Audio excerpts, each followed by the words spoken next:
Bon, on sort d'un long week-end de Liga, les amis. Je ne suis pas chez moi, donc je n'ai pas pu sortir débrief du match du Barça hier. Donc je vais essayer de faire ça aujourd'hui, vite fait, et le combiner avec le match du Real. Si vous êtes nouveau, comme d'habitude, n'hésitez pas à liker, vous abonner. Faites ce que vous avez à faire là. On va commencer avec le débrief du Real. Bon, le Real qui gagne 4-2 face à Séville, dans ce qui est d'après moi le meilleur match de la saison. Performance offensive, je crois qu'on est sur la meilleure performance offensive de cette saison. On a eu une équipe qui coulissait bien, une équipe qui faisait bien les passes, les déplacements étaient là, les joueurs étaient en attaque. Je ne sais même pas ce que ça veut dire, les joueurs étaient en attaque, mais le Real qui faisait tout très bien, le Real qui faisait bien circuler le ballon. Et le match commence très fort avec un but de Mbappé dès la 12e minute, mais une frappe venue d'ailleurs, ça me rappelait un peu son but contre, je crois, le Celta. Il a marqué un but similaire contre le Celta, très belle frappe de Mbappé. Et en général, même dans son match, tu sentais qu'il était très à l'aise aujourd'hui, très heureux. Il n'est toujours pas à 100%, il y a toujours les petites bribes qui te montrent, qui te font voir que le gars n'est pas à 100% de niveau confiance. Je ne sais pas pour niveau physique, mais niveau confiance, dans les pieds, le ballon n'est pas encore de retour à 100%. Mais dans le match aujourd'hui, il montre déjà qu'il est beaucoup plus au-dessus que ce qu'on attendait. Bon, que ce qu'on dit. Là, avec le Mbappé qu'on a eu en septembre, octobre, ce n'est pas le Mbappé qu'on a eu aujourd'hui. On a un Mbappé beaucoup plus à l'aise, qui est beaucoup plus en compréhension des joueurs avec lesquels il joue, qui est beaucoup plus en confiance aussi, avec, la confiance en les joueurs avec lesquels il joue. Et ça fait plaisir. On a eu une magnifique frappe de Mbappé. Deuxième but, la frappe de Valverde. Je ne sais pas si c'est 40, 50, 60, 70 mètres, mais Valverde avec une frappe monumentale venue d'ailleurs.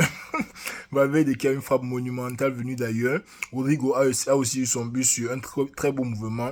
Brahim Vasquez, Rodrigo. Magnifique. Et puis en deuxième mi-temps, on a fait 1-1. Attends, le score à la deuxième mi-temps. C'est vrai qu'on a encaissé un but avant la pause. Lui, on a encaissé un but juste après le troisième. Honnêtement, le but là m'inquiète un peu. On doit parler du but là. Le but, on est sur un coup d'envoi. Lokeba qui prend le ballon sur le côté, il essaie de faire ce qu'il fait là. Il donne au joueur qui est sur l'aile. Chouameni est à un contre un dans l'axe. Quand tu as un contre un contre ton défenseur, tu dois mettre même la main sur lui pour te rassurer que il ne te perd pas ou bien tu ne le perds pas de vue ou quoi que ce soit. Chouameni, lui, il suit seulement les défenseurs. Appel contre appel, Chouameni était déjà vendu. Chouameni était de l'autre côté du stade. Chouameni, ce n'est pas un décès de formation. Il joue bien là-bas. Je pense qu'il y a des choses à améliorer, mais ça se voit pour l'instant qu'il n'a pas les réflexes d'un décès. Maintenant, si Rudiger peut lui apprendre deux, trois sales petits trucs pour qu'à l'avenir, il puisse mettre l'impact physique là, parce que Rudiger sur le ballon là, il va légèrement te pousser. C'est pas beaucoup. Il te pousse juste un peu, seulement pour te déstabiliser et pour que tu n'aies pas la tête facile là, pour que tu ne reçoives pas le ballon seul, pour que lui, il puisse te suivre dans un petit truc comme ça. Ce sont les trucs que Tchouaméni n'a pas encore. Et on va pas se mettre ici à l'insulter ou quoi que ce soit pour ça, mais bon, on a en question un but facile en première mi-temps. Deuxième mi-temps, le quatrième but, le but de Brahim, là, c'était une masterclass. Mbappé qui prend le ballon devant la surface, il se retourne une fois, deux fois. Et c'est là que je dis que le gars improve par rapport au début de la saison. Parce qu'au début de la saison, il allait faire ça, essayer de tirer de loin et ne rien foutre de bon. Mais là, il se pose, il a son ballon au pied, il se tourne une fois, deux fois, il regarde, il regarde. Il donne à Vasquez. Vasquez, pendant la remise, Brahim voit que ça va partir sur Mbappé. Il fait un appel en reculant. Mbappé donne la magnifique passe, magnifique contrôle de Brahim et le but. All in all, le match du Real, si c'est le meilleur match offensif que moi j'ai vu jusqu'ici, le match le plus, en tout cas, construit, et tout ça grâce à Ancelotti, parce que déjà dans la formation d'Ancelotti, il te permet un certain équilibre dans le match. Défensivement, il t'a mis Chouameni, défenseur central, et Kamavinga, défenseur gauche. Milieu de terrain très équilibré. Ceballos qui joue le meilleur football de sa vie. Je ne savais pas que Ceballos qu'on a envoyé à Arsenal là pouvait nous être utile à ce point, mais Ceballos qui joue un football magnifique. Avec Valverde en quelque sorte en double pivot. Avec un Bellingham devant eux. Brahim, Mbappé et Rodrigo qui ont fait trois buteurs. Bon match pour eux tous. Je pense même que le match aurait dû finir même 5 ou 6. On aurait pu marquer 5 ou 6. Rodrigo, il y a tellement d'actions qui n'a pas fini. Il y a tellement d'actions dans le dernier tiers sur lesquelles on n'a pas forcément fait le bon choix. Je pense à l'action de Brahim par exemple où il accélère là, Bellingham à gauche, Mbappé à droite, mais je crois qu'il donne à Mbappé à droite qui veut remettre en une touche à Bellingham. Il y a eu le ballon là où Ceballos a tiré devant les goals, il a raté. Vasquez avait le ballon, au lieu de donner à Mbappé, il a tiré sur le gardien. Honnêtement, ça ne m'inquiète pas plus que ça. Je suis juste content de voir un Real Madrid qui se procure les occasions. Et on va pas se mentir, Séville, c'est pas la meilleure des équipes. Sur le match que j'ai vu aujourd'hui, ce n'est pas le Séville d'avant, ce n'est pas le Séville qui allait arriver et te donner un match peut-être 4-3, mais en même temps, le Real tape toujours Séville. On va pas se mentir, le Real, bien que Séville ait été pendant longtemps l'une des meilleures équipes, l'une des top 6 équipes, on va dire, en Liga, le Real trouve toujours moyen de battre Séville. Et c'est exactement ce qu'on a fait aujourd'hui. Comme j'ai dit, Kamavinga en latéral gauche, il apporte beaucoup plus de stabilité qu'un Fran Garcia. Dans ses mouvements, dans ses déplacements, tu sens qu'il ne court pas seulement l'attaque sans réfléchir. Il court, il sait comment jauger ses courses, il est à l'aise avec le ballon au pied, il peut faire jouer le ballon derrière. Kamavinga en latéral gauche, c'est vrai qu'on n'aime pas le voir, on aime bien le voir au milieu de terrain, mais quand tu le vois en latéral gauche, ça te rappelle un peu de Marcelo, juste un peu, ça te rappelle l'intelligence de Marcelo là, ça te rappelle la technicité de Marcelo, juste un peu, et pas beaucoup, parce que en fin de compte, Marcelo était beaucoup plus technique que Kamavinga l'est en ce moment, mais ça te rappelle juste ce à quoi le football ressemblait quand on avait Marcelo en latéral gauche. Ça m'a fait plaisir de voir Kamavinga latéral gauche. Pourquoi pas le mettre là-bas pour plus de matchs, pour aussi donner le temps de jeu à Ceballos. Éventuellement, pendant le match, il peut reprendre son poste pour qu'un Ferland Mendy ou un Fran Garcia entre. Mais moi, j'ai beaucoup aimé le match de Kamavinga en latéral gauche. Bellingham, incroyable ce gars. Donc, dans les matchs comme celui-ci, il n'est pas très influent offensivement, il n'est pas très influent défensivement, il n'a pas beaucoup de travail à faire, mais dans tout ce qu'il fait, tu sens que le gars est fort, tu sens que le gars est à l'aise avec le ballon, tu sens que le petit là a de l'avenir.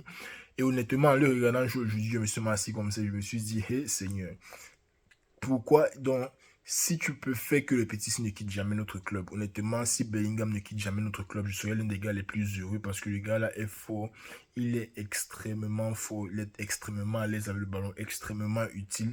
Tu le vois à la 80e minute, 75e, il est fatigué parce qu'il fait les efforts plus que tout le monde dans le match.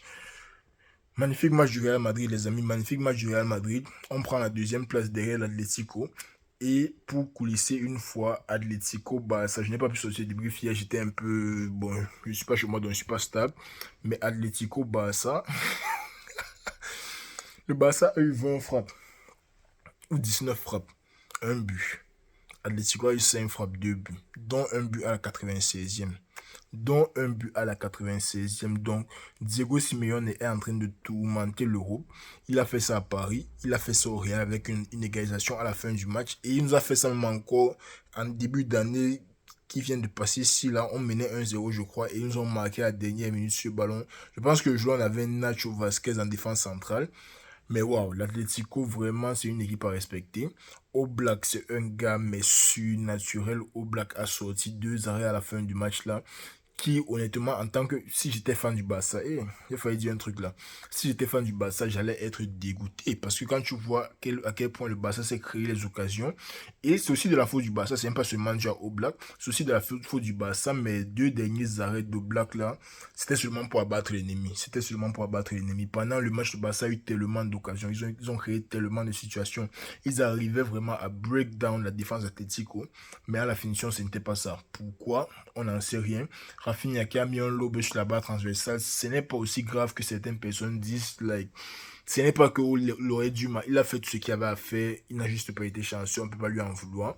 Mais l'action que Lewandowski rate là, Lewandowski rate 2 ou 3, même pas les face à face. Je ne sais pas si tu dois appeler ça les face à face. Ça, c'est un ballon que justement poussé dans les goals. Tu n'as pas à contrôler le ballon, tu n'as pas à faire quoi que ce soit. Tu as une seule chose à faire, mettre le plat du pied, pousser dans les goals. Lewandowski à 2 ou 3 reprises. Il a raté ce genre d'occasion et malheureusement quand tu rates ce genre d'occasion là, tu ne peux pas gagner un match surtout contre l'Atlético parce que contre l'Atlético, normalement les occasions sont tellement rares, mais il y a très peu d'occasions où je te retrouve en situation vraiment favorable pour marquer face à Oblak.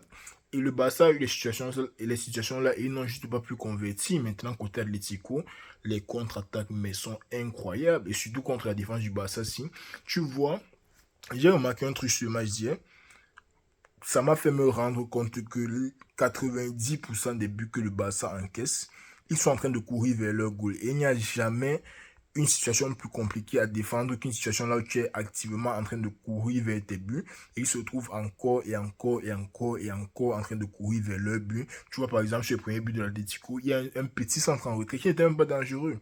Mais tellement les gars sont en train de courir vers leur but et ils veulent dégager en même temps. Casado a mis le petit là c'est un génie.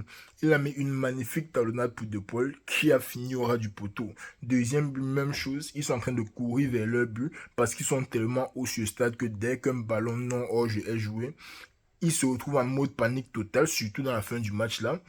Et arrivé devant les goals, centre de, je crois que c'était Gabriel Molina, Koubassi, Golden Boy, quel Golden Boy, Golden Assiette, le gars vient, il laisse le ballon passer entre ses jambes, 7 c'était dans la course, 7 c'était ceci, cela. Mais mon petit, tu dois mettre le pied sur le ballon là, et but de Sorlotte, c'est comme ça que le match se termine, le Barça, tout ce qu'ils ont fait pendant le match, irrélevant. Pedri a quand même marqué un très beau but, je vais pas vous mentir, la passe de Gavi n'avait pas l'air intentionnelle, mais à part ça, le but de Pedri qui était magnifique. Mais quand vous avez les occasions, quand vous avez 19 frappes contre Atletico et vous n'arrivez pas à marquer, vous êtes obligé de vous faire piéger à la fin du match. Et c'est exactement ce qui s'est passé. On est à mi-saison. Il y a 2 mois, le Barça avait 12 points d'avance ou 9 points d'avance sur le Real. Je ne sais plus combien de points d'avance c'était, mais c'était beaucoup. C'était peut-être 10. Et à la 19e journée, le Barça, qui est 3e et qui a moins de points que Xavi la saison passée. C'est ça le truc. C'est même pas. Vous êtes 3e, ok. Mais vous dites faire votre meilleure saison depuis des années et vous n'avez toujours pas plus de points que Xavi la saison passée. Ce n'est pas garanti que ça s'améliore en 2025. Ce n'est pas garanti que vous recommenciez à jouer à votre niveau l'année prochaine. Encore plus que Lamine Yamal est surutilisé, il ne fait que se blesser.